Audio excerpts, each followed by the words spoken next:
Out of our horses, we've started a new enterprise of making a living, because we couldn't do it anymore from beef and sheep, unfortunately.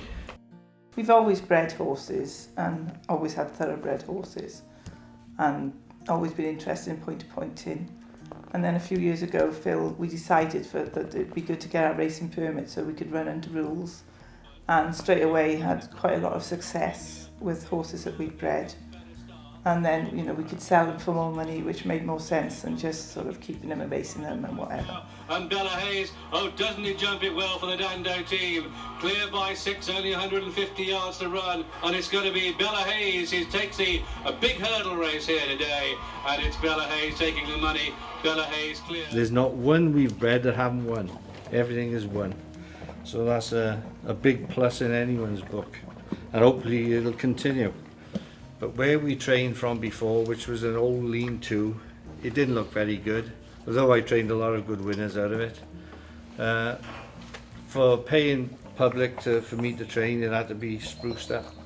When we found out about this Creative Rural Communities grant that was available to farm diversification projects, we thought it would be really useful for us because we needed to move the stables really. Where they were wasn't very nice. They were sort of back of the buildings and it was always quite damp and miserable in there. We applied for the grant to put the internal stables into the existing shed, repair the roof of the shed and put all automatic drinkers into each stable and put a new horse walker into the shed sort of at the end of the stables. A horse walker is needed as basically a warm-up and cool-down facility for horses, so they're not going straight on to their hard work straight away. Basically, just like an athlete would, a horse needs to warm up before it does a lot of exercise and cool down afterwards so it doesn't stiffen up. So, it's a great use, and it's also a good base for their base fitness. So they go on the walker for half an hour a day and it just gradually builds up their stamina rather than just going flat out with them straight away. Well, the walker is another aid that helps you exercise the horse without riding really, and then instead of spending a half an hour walking them around cooling them off, they go back on the walker and the walker cools them off itself. So it enables us to do more work. It's an aid, a big aid. It's helped us no end. It's made our lives a lot easier because now everything is all under one roof and we're not actually having to go from building to building, and it's made our work a lot easier. So in that ways it's been a great help, and we probably wouldn't have continued with what we've been doing without that kind of thing, just because the workload would be too much for the members. It's only the three of us, so it would have been too much for us. So just having the funding to do that, it's been a great help. This is actually a copy of our application form, which, obviously there's other bits that we've stuck in here as well, but this was just the entire thing that we had to produce. We photocopied this for our own records. As you can see, there's quite a lot of it. And, to get all that information together in the right format and get it all sort of printed up and everything was quite a big task as far as we were concerned. But, as far as I can see, really, it's only the beginning.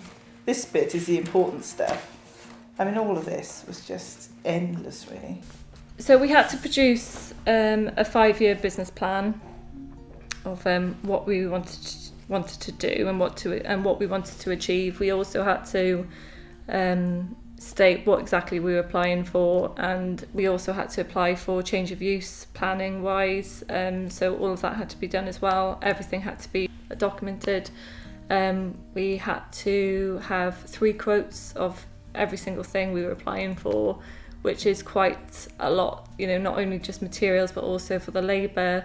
It was beyond me to do it. It was so much paperwork, and the questions I thought were ridiculous really, and we put so many hours into it at the time. Well, if it wasn't for my wife and daughter, it wouldn't have happened, because it was so complicated for me. I wasn't brought up in a computer world and all these paperwork that you had to go through. And I don't think it needs to be so complicated to get a grant to help. If it was me, you shouldn't need 3 quotes. 1 quote is sufficient, surely.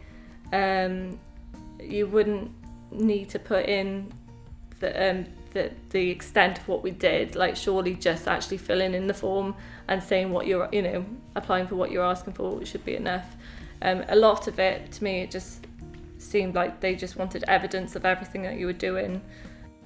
But my wife got around it all, and with the girls from the council, which were helpful, we went down that road, and it enabled us to have this great setup. And without it, it would have been a setup, but not on this calibre. It's made our life a lot easier. This winter was much easier, using having all the horses under one roof, and just not having to carry buckets of water around endlessly was a big sort of improvement. And just so much easier, that you could stay dry, you wouldn't have to go in and out of the shed, and everything was in that building, which was just great. You'd have the straw, the hay, the food, everything just at hand. When you're after these grants, if it can be of a benefit to people in the countryside to remain here, it's a good thing to have.